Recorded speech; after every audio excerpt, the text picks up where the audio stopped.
Brigitte Nédélec. Madame la Présidente, chers collègues, je ne vais pas m'attarder sur les rapports qui sont soumis au vote, car il s'agit principalement de gestion des affaires courantes. Je vais mettre le focus plutôt sur le point d'étape du plan de relance de l'apprentissage. Dans ce rapport, vous rappelez vos inquiétudes au sujet du projet de loi pour la liberté de choisir son avenir professionnel, qui prévoit de transférer le pilotage de l'apprentissage aux branches professionnelles et dont le vote final est prévu avant l'été. Vous semblez croire, Madame la Présidente, que la viabilité économique d'une quarantaine de CFA régionaux serait remise en cause par la réforme.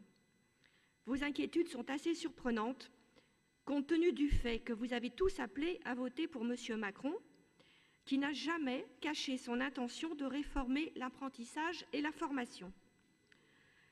Nous sommes toujours étonnés par l'inclination systématique de votre parti à valider l'idée socialiste selon laquelle la puissance publique doit se saisir de tous les aspects de la vie économique et défendre le précaré des organismes dédiés qui utilisent l'argent public.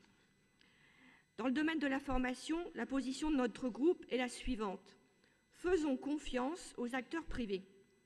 Nous croyons que l'argent public peut être mieux dépensé de manière plus efficace et pragmatique par les acteurs de l'économie réelle. C'est pourquoi, nous allons sans doute vous surprendre, notre groupe n'est pas fondamentalement défavorable à cette loi. L'idée, c'est de déverrouiller le système. Le pilotage sera confié aux entreprises et CFA. Il est en effet nécessaire de trouver plus de souplesse en confiant les prérogatives régionales au monde professionnel et plus spécifiquement aux entreprises, qui sont les plus à même de connaître les besoins réels de l'économie. C'est essentiel, car nous en sommes convaincus, pour les jeunes, la compétence professionnelle est la meilleure des protections. Par ailleurs, nous savons depuis longtemps que le rôle des branches professionnelles est bien trop négligé au sein de l'organisation de la formation professionnelle en général et de l'apprentissage en particulier.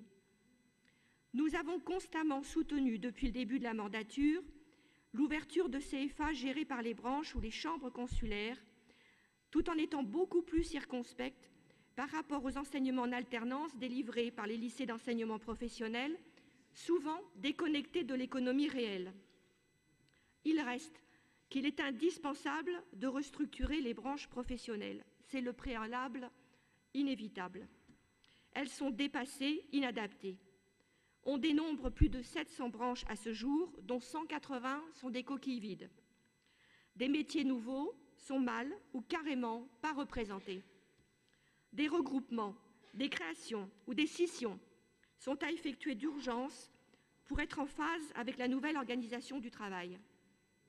Le gros chantier de recomposition des branches engagé sous le gouvernement Valls devrait aboutir à 200 branches en 2019.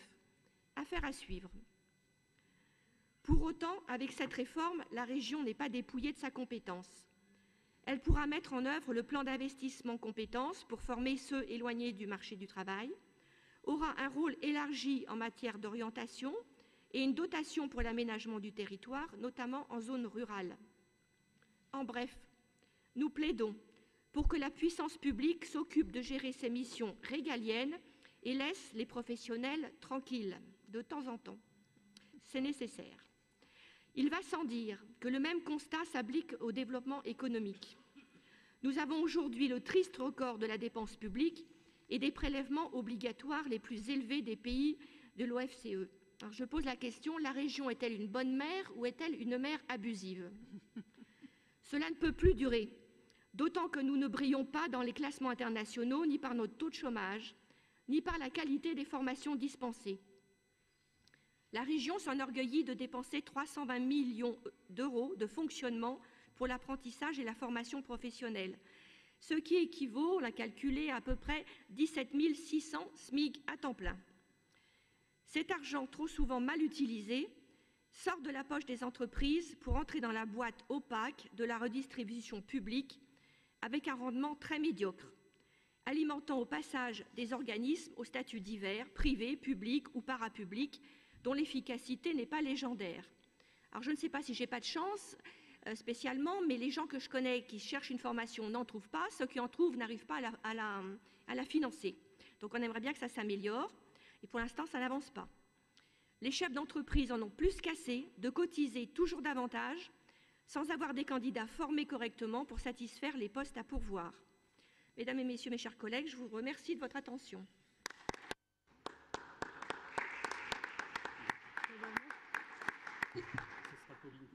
Très bien. Alors, petit point de réponse aux uns et aux autres qui va en même temps servir d'argumentaire pour le vœu, parce que je pense qu'il y a encore quelques éléments à donner. Je voudrais d'abord remercier Christelle Cardet pour le ton de son intervention.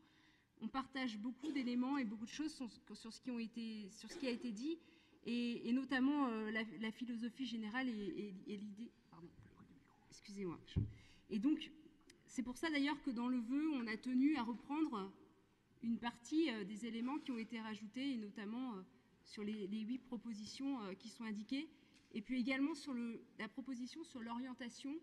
Ce que vous devez savoir dans la réforme, c'est qu'en fait, la compétence orientation, ce n'est pas celle-là qu'on a, c'est la valorisation des métiers.